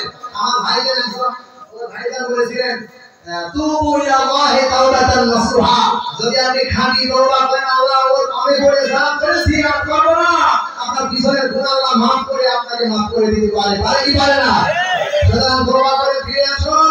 আমি ওনার আহ্বান জানাই আগামী দিনের জন্য কোরআন হাতে নিন, কোরআন হাতে নিয়ে জীবন করেন, আল্লাহর জান্নাত আপনি ডাইরেক্ট যেতে পারবেন। আরেকটা মেসেজ দিয়ে গেলাম, বাংলাদেশ জামাত ইসলামের কর্মসূচি যদি কেউ পালন করে, আমি কোরআন শপথ করে বলে গেলাম কর্মসূচি বাংলাদেশ জামাত ইসলামের যে কর্মসূচি দিয়েছে, আওয়ামী লীগ নয়, বিএনপি নয়, জাতীয় পার্টি নয়, যতগুলো দল আছে বাংলাদেশে, বাংলাদেশের যে দলটি কোরআনের দল কেবলমাত্র বাংলাদেশ জামাত ইসলাম, এই জামাত ইসলামের প্ল্যাটফর্মে আপনি আসেন, কোরআন শরীফ নিয়ে আপনি জীবন করেন, কোরআন শরীফ নিয়ে জামাত ইসলামের কর্মসূচি আপনি পালন করেন, রিপোর্ট রাখেন, আগামী দিন আপনার সাথে হাসরের ময়দানে আপনি যদি জান্নাতে না যেতে পারেন, আমি আল্লাহর দরবারে সুপারিশ করে বলবো আল্লাহ এটা জামাত ইসলাম করতে কর্মসূচি পালন করতে কেন জানাতে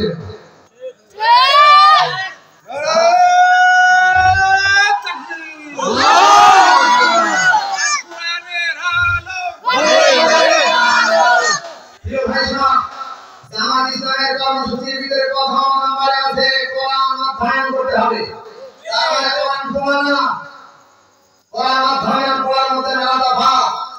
কোরআন শরীফ বাংলাদেশে আমরা হাফেজরা পড়ি আলিফ লাম মিম যালিকাল কিতাবু লা রাইবা ফীহি হুদান লিল মুত্তাকিন আল্লাযীনা ইউমিনুনা বিল গায়বি ওয়া yuqimunas salata wa mimma razaqnahum yunfiqun والذين يؤمنون بما أنزل إليك وما أنزل من قبلك وبالآخرة هم يوقنون أولئك على هدى من ربهم وأولئك هم المفلحون বিশ্বাস করো এটার নাম হলো পড়া।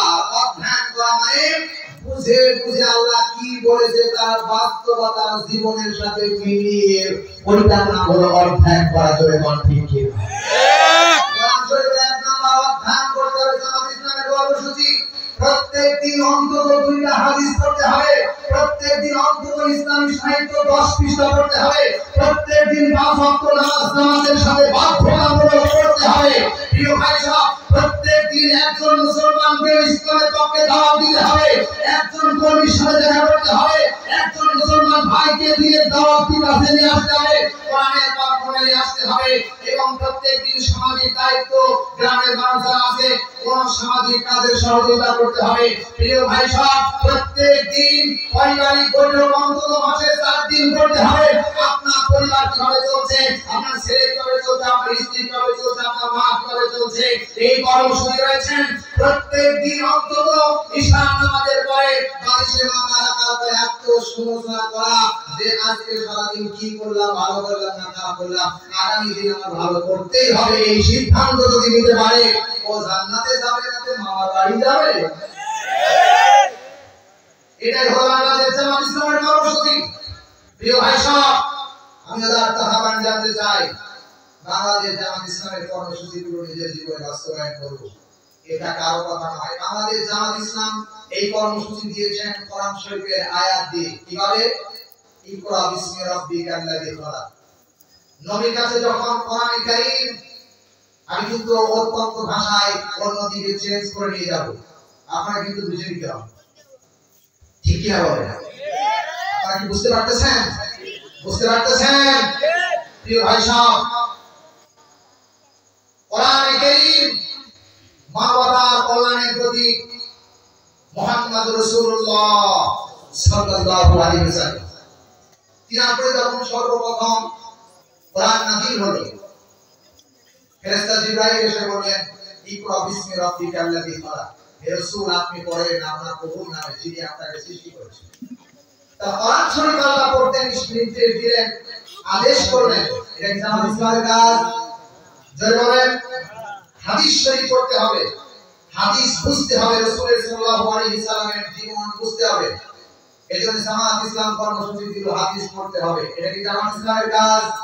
এটা ইসলামের কাজ, নবীর কাজ।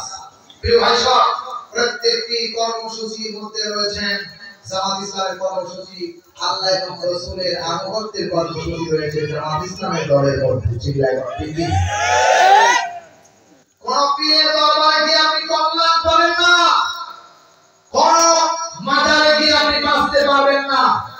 আপনাকে যদি বাঁচতে হয় আগামী দিনে কোরআনের রাজ কায়েম করে আপনার জীবন পরিবার পরিচালনা করলে আপনি জান্নাতে যেতে পারবেন এবং আগামী দিন বাঁচতে পারবেন। চিল্লায় বলেন ঠিক কি না? সুতরাং কোরআনের কর্মসূচি আমাদেরকে সবাইকে পালন করতে হবে। রাজি আছেন ইনশাআল্লাহ? রাজি আছেন? দুই হাত তুলে আল্লাহ দেখাই, লিল্লাহি তাকবীর, লিল্লাহি তাকবীর। আল কোরআনের আলো, আল হাদিসের আলো, লিল্লাহি তাকবীর। প্রিয় ভাই সব, রাত অনেক 12টা পার হয়ে গেছে। আমি আপনাদের ওয়াদা দিয়েছিলাম অন্তত মাওলানা দিলাল হোসেন সাহেবের কিছু কথা আপনাদেরকে শোনাবো। কি আপনারা কি শুনবেন? শুনবেন? আপনারা কার শুনবেন না? আপনারা শুনবেন কারা? এবার দুহাত তুলে সাদরে দেখেন, লিল্লাহি তাকবীর, লিল্লাহি তাকবীর। শুরু হচ্ছে কোরআন কারীম দিয়ে রাসূল সাল্লাল্লাহু আলাইহি সাল্লামের আদর্শ বাস্তবায়নের কাহিনী শুরু হচ্ছে। আল্লাহ আমাদের তৌফিক দান করুন, জোরে বলুন আল্লাহুম্মা আমিন, আল্লাহুম্মা আমিন। আল্লাহ রাব্বুল আলামিন কোরআন কারীমের মধ্যে জানতে বললেন, কুল ইন কুনতুম তুহিব্বুনাল্লাহা فاتبعوني يحببكم الله ويغفر لكم ذنوبكم والله غفور رحيم। আল্লাহু আকবার। আমার ভাইরা, কোরআন যদি আল্লাহ রাব্বুল আলামিনের ভালোবাসা পেতে চায়, আল্লাহ পেতে চায়, মহব্বত পেতে চায়, অনুগ্রহ পেতে চায়, আল্লাহ রাব্বুল আলামিনের ভালোবাসা যদি কোনো বান্দা পেতে চায়, আল্লাহ রাব্বুল আলামিন বলেন, নবী হে, আপনি গোটা পৃথিবীর সমস্ত মানুষদেরকে এই কথা জানিয়ে দেন, আমার ভালোবাসা পেতে হলে সেই ভালোবাসা রয়েছে আপনার ইত্তিবার মধ্যে। আমার ভালোবাসা যদি কোনো মানুষ পৃথিবীতে আমার ভালোবাসা পেতে চায়, আমার প্রাণ পেতে চায়, আমার রূপ পেতে চায়, আমার গুনাহ পেতে চায়, আমার জান্নাত পেতে চায়, সেজন্য আপনি রাসূলের ইত্তিবা করেন। আল্লাহ রাব্বুল আলামিন বলেন, নবী হে, যদি আপনার ইত্তিবা করেন, আপনাকে অনুসরণ করেন, আমি আল্লাহ রাব্বুল আলামিন কথা দিলাম আর গ্যারান্টি দিলাম, ইউহিব্বুকুমুল্লাহ, আমি আল্লাহ তাদেরকে সুন্দর করে ভালোবাসবো, শুধু ভালোই বাসবো না, ওয়া ইয়াগফির লাকুম যুনুবাকুম, ওদের পিছনে যত গুনাহ আছে সব গুনাহগুলো আমি আল্লাহ রাব্বুল আলামিন মাফ করে দেব। সুবহানাল্লাহ, আরে বলুন সুবহানাল্লাহ। আমার ভাইরা, এই পৃথিবীর কোন মানুষ যদি তার পরিবারটা সুন্দর করতে চায়, এই পৃথিবীর কোন মানুষ যদি তার জীবনটাকে সুন্দর করতে চায়, জান্নাতি করতে চায়, তার পরিবারটা যদি জান্নাতি করতে চায়, তার গ্রামটা যদি সুন্দর বানাতে চায়, রাষ্ট্রটাকে যদি সুন্দর করতে চায়, এরপরে পুলিশ ডিপার্টমেন্ট যদি সুন্দর করতে চায়, মিডিয়াগুলো সুন্দর করতে চায়, আল্লাহ রাব্বুল আলামিন কোরআনে কারীমের মধ্যে বলেছেন, কোন জায়গায় আপনি সুন্দর করতে পারবেন না। কোন মানুষ যদি তার জীবনের সব আদর্শগুলো সুন্দর করতে চায়, আল্লাহ রাব্বুল আলামিন বলেছেন, লাকাদ কানা লাকুম ফি রাসূলিল্লাহি উসওয়াতুন হাসানাহ। জোরে চিৎকার দিয়ে বলেন আল্লাহু আকবার। আল্লাহ রাব্বুল আলামিন বলেন, ও নবী, আপনি পুরো পৃথিবীর সব কাজে বিদায় দেন। কোন মানুষ যদি তার পরিবার ভালো করতে চায়, সেই আদর্শ যা লাগবে, যেটা প্রয়োজন, আমি রাসূলের মধ্যে সেই আদর্শ রয়েছে। কোন মানুষ যদি তার গ্রাম ভালো করতে চায়, কোন মানুষ যদি তার পরিবার ভালো করতে চায়, সন্তান ভালো করতে চায়, যে আদর্শের প্রয়োজন, সেই আদর্শটা আমি রাসূলের মধ্যে রয়েছে। তার মানে কি, আমার রাসূলের আদর্শ যদি পারিবারিক জীবনে কেউ গ্রহণ করে, আমার রাসূলের কেউ যদি তার জীবনটা গ্রহণ করে, ওই মানুষটা ভালো মানুষ পরিণত হয়ে যাবে। চিল্লায় বলেন ঠিক কিনা? তার বাস্তব প্রমাণ হযরত ওমর রাদিয়াল্লাহু তাআলা আনহু, হযরত আলী রাদিয়াল্লাহু তাআলা আনহু, হযরত খাব্বাব রাদিয়াল্লাহু তাআলা আনহু, হযরত আমির হামজা রাদিয়াল্লাহু তাআলা আনহু। চিল্লায় বলেন ঠিক কিনা? প্রিয় ভাই সাহেব, হযরত ওমর রাদিয়াল্লাহু তাআলা আনহু যে লোকটি রাসূল সাল্লাল্লাহু আলাইহি সাল্লামের মাথা কাটার জন্য খোলা তরবারি নিয়ে রওনা করেছেন, রাসূলের আদর্শের কাছে হেরে গিয়ে তরবারি জমা দিয়ে ইসলামের খাদেম হয়ে কোরআনের পক্ষে স্লোগান দিয়ে ফিরে এসেছেন। এমনি ফিরে আসেন নাই, রাসূল সাল্লাল্লাহু আলাইহি সাল্লামের আদর্শের কাছে তিনি হেরে গিয়েছেন। চিল্লায় বলেন ঠিক কিনা? ওমর রাদিয়াল্লাহু তাআলা আনহু খোলা তরবারি রাসূল সাল্লাল্লাহু আলাইহি সাল্লামের মাথা কাটার জন্য সামনে অগ্রসর হচ্ছে বীরের মতো। সাহাবায়ে কেরামরা বললেন যে ওমরকে আসতে দেব না। রাসূল বললেন, আমার সাহাবীরা, হযরত ওমরকে আসতে দাও, আমার মনে হচ্ছে গত রাতের দোয়া আল্লাহর দরবারে মঞ্জুর হয়ে গেছে। সুবহানাল্লাহ বলেন। আর জোরে বলুন সুবহানাল্লাহ।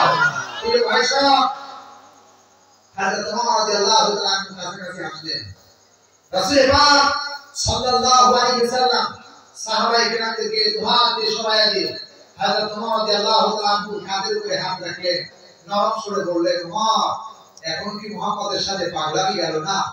হাত থেকে তরবারি ফটফট করে পায়ের নিচে পড়ে গেলেন আর বললেন, ইয়া রাসূলুল্লাহ, জীবনে অনেক অন্যায় করেছি, আপনার আদর্শের কাছে হেরে গেলাম, এখনই শিখায়া দেন লা ইলাহা ইল্লাল্লাহু মুহাম্মাদুর রাসূলুল্লাহ।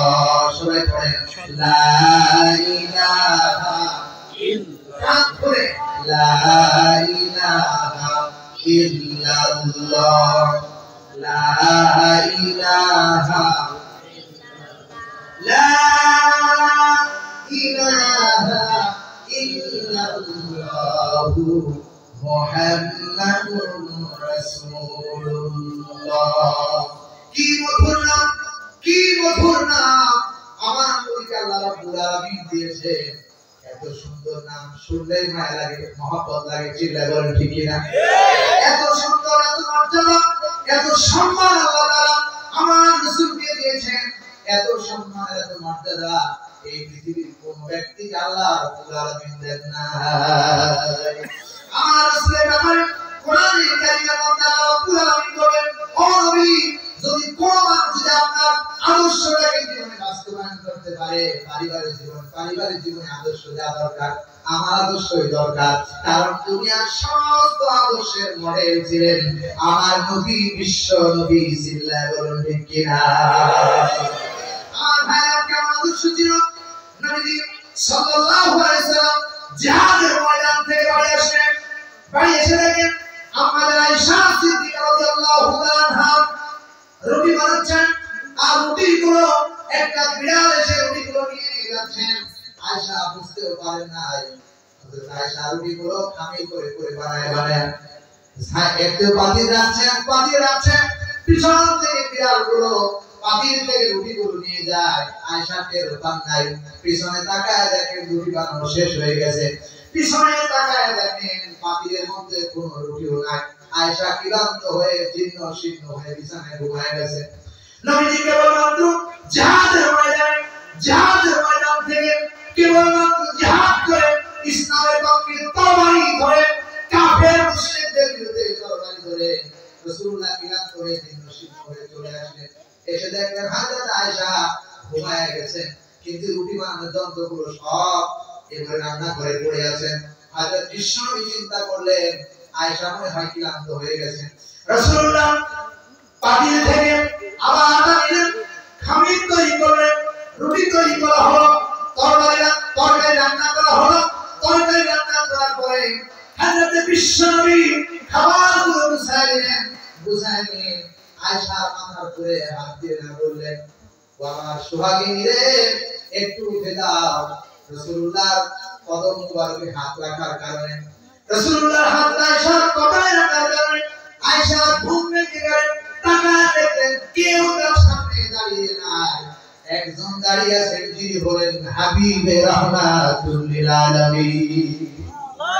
রাসূলুল্লাহ দাঁড়িয়ে আছেন, কপালের মধ্যে হাত করেছেন। আয়েশা ঘুম ক্লান্ত হয়ে গেছে, রুটি খামির করতেছিলেন নাকি? বলে হ্যাঁ, রুটি খামির করতেছিলাম। পিছনে তাকায় দেখি রুটির কোনো ব্যবস্থা নাই, সব রুটি কে যেন নিয়ে গেছেন। আল্লাহ বলেছেন আয়েশা ওঠো। উঠার পরে উঠলেন, নবীজি নিজে আয়েশাকে পানি দিলেন, ওযু করলেন, ওযু করে বললেন আয়েশা রে, সরো টেবিলে খাবার আছে, আমরা খাবারগুলো খেয়ে নেই। আয়েশা বললেন, ইয়া রাসূলুল্লাহ, আমি যে খামির করে রুটিগুলো তৈরি করেছিলাম একটাও তো দেখতে পাই না, রাখি নাই, সব তো হারায় গেছে। আল্লাহ বললেন খাবারের কাছে চলো, গিয়ে দেখলেন খাবারগুলো প্রস্তুত করা, রুটিগুলো তরকারি সাজানো, খাবারগুলো তরকারিগুলো সাজানো। আয়েশা সিদ্দিকা রাদিয়াল্লাহু তাআলা বললেন, ইয়া রাসূলুল্লাহ, ইয়া হাবিবাল্লাহ, এগুলো কে বানিয়েছেন? আমার বিশ্বাস দুনিয়ার কেউ বানায় নাই, এগুলো বানিয়েছেন আমার প্রিয় তোমার স্বামী মুহাম্মদুর রাসূলুল্লাহ। কি আদর্শ ছিল, বিবিদের সাথে কি আদর্শ করেছে। আমরা হলে কি করতাম? আমরা হলে আগে ঘুষি মারতাম, লাঠি মারতাম, এরপরে কথা বলতাম, ঠিক কিনা? রে ভাই সাহেব, রাসূলুল্লাহ আদর্শ ছিলেন।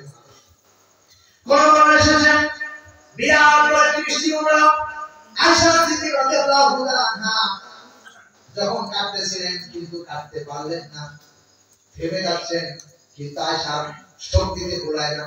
রাসূলুল্লাহ এমন সময় তাশরি ভাঙলেন। রাসূলুল্লাহ বলেন, আয়েশা রে, তুমি যদি এগুলো কষ্ট হয়ে যায়, আয়েশা হাত থেকে রাসূলুল্লাহ নিলেন, মিষ্টি কুমড়াটি সুন্দর করে কেটে তরকারি করে সাহায্য করলেন, সুন্দর করে রান্না হয়ে গেল। আরে খাবার সময় কি আদর্শ ছিল। আয়েশা রাদিয়াল্লাহু আনহা কোন সময় গ্লাসের মধ্যে পানি খাবার খাচ্ছেন, খাবার খেয়েছেন, পানি গ্লাসের মধ্যে মুখ দিয়েছেন। রাসূলুল্লাহ বলেছেন, আয়েশা রে, কোন জায়গায় মুখ লাগায়া পানি পান করছ আমাকে দেখায় দাও।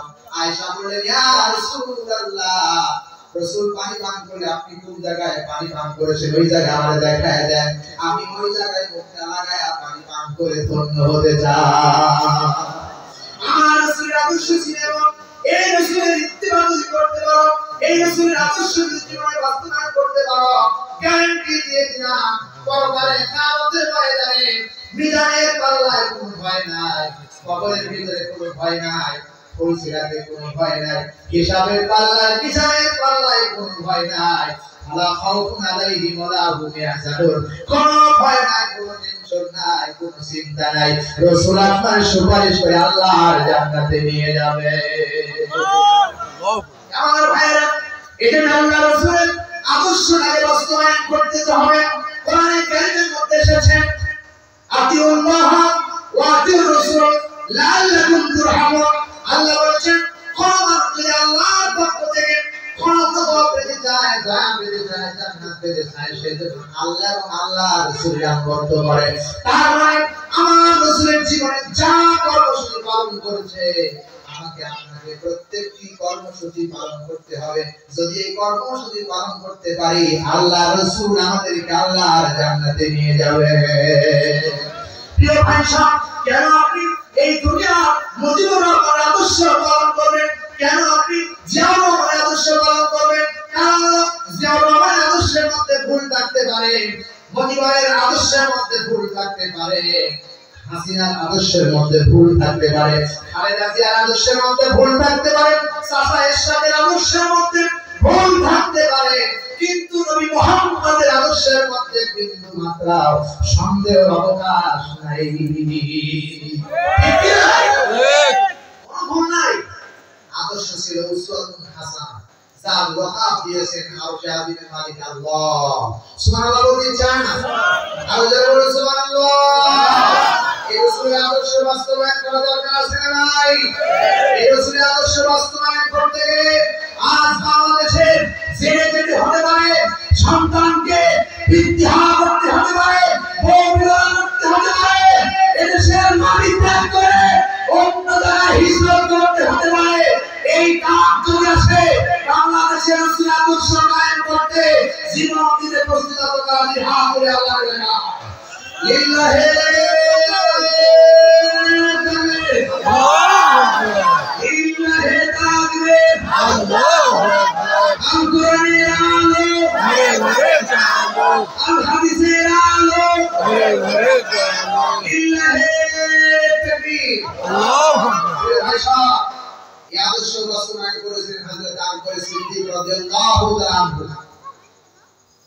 হিজরতের রাতে জাবালে সুরে ফুটে পাড়ি দিয়ে চলে যাচ্ছে। 70 রোহায় 3 রাত অবস্থান করলেন। রাসূল করিম সাল্লাল্লাহু আলাইহি ওয়াসাল্লাম সারা রাত ফিরেছেন। আবু বকর সিদ্দিক রাদিয়াল্লাহু তাআলা আনহু পিছনে পিছনে গিয়েছেন, চাদর ছেড়ে দিয়েছেন। রাসূলের কি আদর্শতা তৈরি করেছে? পিছনে চাদর ছেড়ে দিয়েছেন আর বলেছেন রাসূলুল্লাহ মাঝে মাঝে আবু বকর পিছনে পড়ে যেতেন। রাসূল বলতেন আবু বকর কেন পিছনে পড়ে যান? আবু বকর বলছেন ইয়া রাসূলুল্লাহ, মক্কা এবং মদিনার মানুষগুলো মানুষের পায়ের ছাপ থেকে বুঝতে পারতেন যে রাস্তা দিয়ে কে হেঁটে গেছেন। ইয়া রাসূলুল্লাহ, আপনার পায়ের দাগ দেখে কাফেররা বুঝতে পারবে রাসূল এই রাস্তা দিয়ে হেঁটে গেছেন, আপনাকে তারা ষড়যন্ত্র করে হত্যা করবে। ইয়া রাসূলুল্লাহ, আমি আমার পিছনে গায়ের চাদর ছেড়ে দিয়ে দাগগুলো পাও দিয়ে মিশায় মিশায় যায়, আর আমার জীবনের বিনিময়ে যে আমার রাসূল বেঁচে থাকে এই আলাদা করে করে আমি পিছনে পড়ে যাই। জোরে বলে আল্লাহু আকবার। প্রিয় ভাই সাহেব, জাবালে সুর পাড়ি দিয়ে 70 গোয়ায় 3 দিন অবস্থান করলেন। রাসূলুল্লাহ বললেন আবু বকর অত্যন্ত ক্লান্ত হয়ে গেছে, গুহার মধ্যে অবস্থান করলেন। আল্লাহ রাসূলের সাহাবী আবু বকর বললেন ইয়া রাসূলুল্লাহ, পাহাড়ি এলাকা বিশাল সাপ থাকতে পারে, আপনি একটু অবস্থান করুন। হযরত আকবর সিদ্দিক গুহার মধ্যে প্রবেশ করলেন, সুন্দর করে পরিষ্কার করলেন, ভিতরে প্রবেশ করলেন। রাসূল করিম সাল্লাল্লাহু আলাইহি সাল্লাম গুহার ভিতরে তাশরীফ আনলেন। আল্লাহ রাসূল বলেন আবু বকর সারা রাত হেঁটে হেঁটে বড় ক্লান্ত হয়ে গেছে। আবু বকর তার উটটা বিছায় দিলেন, সঙ্গে সঙ্গে রাসূলুল্লাহ ঘুমায় গেলেন। গুহার ভিতরে লক্ষ্য করে দেখেন অনেকগুলো গর্ত রয়েছে। প্রিয় ভাই সাহেব, আবু বকরের চাদর ছিঁড়ে ছিঁড়ে কাপড় ছিঁড়ে ছিঁড়ে গুহাগুলো বন্ধ করে দিলেন। এক পর্যায়ে দেখা গেল কোনো এসেছে দুটা, কোনো অংশে একটা, পায়ের গোড়ালি দিয়ে বন্ধ করে দিলেন। বিষধর সাপ তাকে দংশন করলেন। হযরত আবু বকরের চোখ দিয়ে দরদর করে পানি পড়তেছে। চোখে পানি পড়ে রাসূলুল্লাহ গাল মুবারকের উপরে রাসূলুল্লাহ ঘুম ভেঙে গেছে। রাসূল তাকায় দেখেন আবু বকর রসদ পায়ে কাঁদতেছে। নবীজি বলেন আবু বকর কেন কাঁদতেছো? বাড়ির কথা তুমি মনে পড়ে গেছে নাকি? আবু বকর বলে ইয়া রাসূলুল্লাহ দিনা ছেলে সন্তানের কথা মনে পড়ে গেছে বুঝি নাকি? বলে না। পরিবার পরিজন সন্তান সন্ততি জমা জমি ক্ষেত খামারের কথা মনে পড়ে গেছে নাকি? বলে না। কাঁদতো কেন? আবু বকর বলে ইয়া রাসূলুল্লাহ আমি বিষাদার সাপের যন্ত্রণায় বিষের যন্ত্রণায় কাঁদতেছি। আল্লাহ নবী এমন নবী গো রাসূল কারীম সাল্লাল্লাহু আলাইহি ওয়াসাল্লাম মুখ থেকে একটু থুতু বের করে আবু বকরের সাথে কাটার জায়গায় লাগায় দিলেন। সঙ্গে সঙ্গে আবু বকর পূর্বের চাইতেও বেশি সুন্দর হয়ে গেলেন। আল্লাহ বলেছেন আবু বকর আগে কেন বললে? আগে যদি বলতে এত কষ্ট করতে হতো না। আবু বকর বললেন ইয়া রাসূলুল্লাহ এত বড় সামনে কাটা বিষের যন্ত্রণা এর চাইতে তীব্র যন্ত্রণা হয়ে যদি আবু বকরের কলিজাও পেরে যদি আবু বকর মারা যেত আল্লাহ রাসূল আরাম ফরমাছেন দিন ঘটাতে পারত না। এই আদর্শ বাস্তবায়ন করেছিলেন আবু বকর। তাই তো আল্লাহ নবী ঘোষণা দিয়ে দিলেন গোটা পৃথিবীর সব ইমানদারের নেকি যদি এক পাল্লায় দেওয়া হয় আর আবু বকরের এক রাতের নেকি যদি অপর পাল্লায় দেওয়া হয় গোটা পৃথিবীর ইমানদারদের সব নেকের পাল্লা হেরে যাবে। আবু বকরের এক রাতের নেকের পাল্লা জয়ী হয়ে যাবে। প্রিয় ভাই সাহেব আল্লাহ নবী একদিন আবু বকর প্রিয় ভাই সাহেব আল্লাহ নবী আয়েশা সিদ্দিকা রাদিয়াল্লাহু তাআলা এক দিবসে জিজ্ঞেস করলেন ইয়া রাসূলুল্লাহ এই পৃথিবীর সমপরিমাণ আকাশের তারকাগজি পর্যন্ত নেকি কার আছে? হযরত আবু বকর সিদ্দিক রাদিয়াল্লাহু তাআলার কথা আয়েশা চিন্তা করছেন আমার বাবার কথাই নবী বলবেন। আল্লাহ নবী বলেন আয়েশা এই আকাশের তারকা সমতুল্য নেকি যে হযরত ওমর রাদিয়াল্লাহু তাআলা হযরত আয়েশা মনটা বলিদ হয়ে গেলেন। রাসূলুল্লাহ বললেন আবু বকর নয় হযরত ওমরের এই আমল রয়েছে। আয়েশা মনটা খারাপ। রাসূলুল্লাহ বলেন আয়েশা মন খারাপ করার কোনো কারণ নাই। আবু বকরের এক রাতের নেকি যা আছে গোটা পৃথিবীর সব ইমানদারদের নেকির কাছে এক রাতের নেকির কাছে হেরে গিয়েছে। আদর্শকের মাত্র রাসূল পাক সাল্লাল্লাহু আলাইহি ওয়াসাল্লামের আদর্শ বাস্তবায়ন করার কারণে হয়েছিল। চিল্লায়ে বলেন ঠিক না বেঠিক? সুতরাং আমরা কার আদর্শ বাস্তবায়ন করতে চাই না, আমরা আল্লাহ রাসূলের আদর্শ বাস্তবায়ন করতে চাই। চিল্লায়ে বলেন ঠিক না বেঠিক? আরো বলেন ঠিক না বেঠিক? প্রিয় ভাইসা সুতরাং রাসূল হচ্ছেন আমাদের চরিত্রের মডেল, রাসূল হলেন আমাদের আদর্শের মডেল, রাসূল হচ্ছেন আমাদের নেতার মডেল। ওরা পৃথিবীর সব নামকারের আদর্শের মডেল হলেন মুহাম্মদ রাসূলুল্লাহ সাল্লাল্লাহু আলাইহি ওয়াসাল্লাম। এই ভাইসা আয়েশাকে জিজ্ঞেস করলেন সাহাবায়ে কেরাম আমার রাসূলের আদর্শ কি ছিল? আয়েশা বলেন আমার নবীর সাহাবীরা তোমরা কি কোরআনে কারীম পড়ো নাই? কোরআন কি তোমরা জানো না? কোরআন কি বুঝো না? আমার রাসূলের চরিত্রটাই ছিল আল্লাহর 30 পারা কোরআন। তার মানে কি রাসূলের আদর্শ ছিল কোরআনের প্রথম পাতা থেকে নিয়ে শেষ পাতা পর্যন্ত যা কিছু আছে সবগুলো আদেশ নিষেধ সবগুলো রাসূলের জীবনে বাস্তবায়ন করেছিলেন। এটার নাম হলো কোরআনের চরিত্র। এই চরিত্র আমাদের দরকার আছে না নাই? প্রিয় ভাইসা আমরা যারা এই চরিত্র গঠন করতে চাই তারা আজকে সমাজের রাজাকার। কথা বলেন। আমরা যারা এই চরিত্র গঠন করতে চাই তারা আজ মৌলবাদী। কথা কয় না? মৌলবাদী বলতে আমাদের কোনো কষ্ট নাই, দুঃখ নাই, কারণ মনে যারা আছে তারাই হলো আসল, আর মূল হলো আল্লাহ। ঠিক না? মূলকে আল্লাহ হচ্ছেন মূল। আমাদের আবার বলেছিলেন তোমরা আমাদের মৌলবাদ বলো, আমাদের কোনো দুঃখ নাই, কষ্ট নাই, কারণ মূল হচ্ছে আল্লাহ। আমরা যদি মৌলবাদ হই তোমরা হলে আগাবাদ। কথা কয় না? তোমরা হলে আগাবাদী। বেশি লাগাবো না। বাংলাদেশের 12 কোটি মানুষ যদি মূল থেকে ছাড়া দেয় তাহলে মামুর বাড়ি দিল্লি গিয়ে বললাম। আজ তার কথা পঙ্খানুভাবে পূর্ণভাবে বাস্তব হয়েছে। মামুর বাড়ি দিল্লি গিয়ে করছে। আমার বাবা বলেছিলেন এমন একটা সময় আসবে পাঁচজনের তথ্য খুঁজে পাবো না। পালানোর জায়গা নাই। ভারতের ঠাই হয় না, কোনো রাষ্ট্রে যাইতে পারতেছে না। প্রিয় ভাই সাহেব, আবার তিনি বলেছিলেন বাংলাদেশের ভাগ্য আকাশে আমি এমন কালো কালো মেঘের আভাস পাচ্ছি, যদি কেউ শক্ত হাতে প্রতিহত না করতে পারো তাহলে এমন কালো অমাবস্যার রাত নেমে আসবে যা শুভ সাদিক হওয়া সম্ভব হয়ে যাবে। বাংলাদেশের পরিস্থিতি কিন্তু 5 আগস্টের আগে ওই পরিস্থিতি কায়েম হয়েছিল। চিল্লায় গান ঠিক কিনা? আমার যা বলছে সব অক্ষরে অক্ষরে পালন হয়েছে। বুঝতে হবে মুসলমান, এই রাহাবার এমনি বলে নাই, আল্লাহ তাকে বলেছে। ঠিক কিনা? আমার ভাইরা, তার জীবনে কোনো অপরাধ ছিল না। আমি ফিরোজপুরের অনেক মানুষের কাছ থেকে শুনেছি হিন্দুরা পর্যন্ত আমাদের রাহাবারকে অত্যন্ত ভালোবাসতেন। আমাদের বড়াইগ্রাম থানার মন্ত্রী ছিলেন, তিনি মারা গেছেন। আমি তার জন্য দোয়া করতে পারতেছি। বাংলাদেশের মানুষ যিনি ইন্তিকাল করবার একদিন আগে বলেছেন জামাত এবং বিএনপি বাংলাদেশের 1 ইঞ্চি জায়গা দেওয়া হবে না।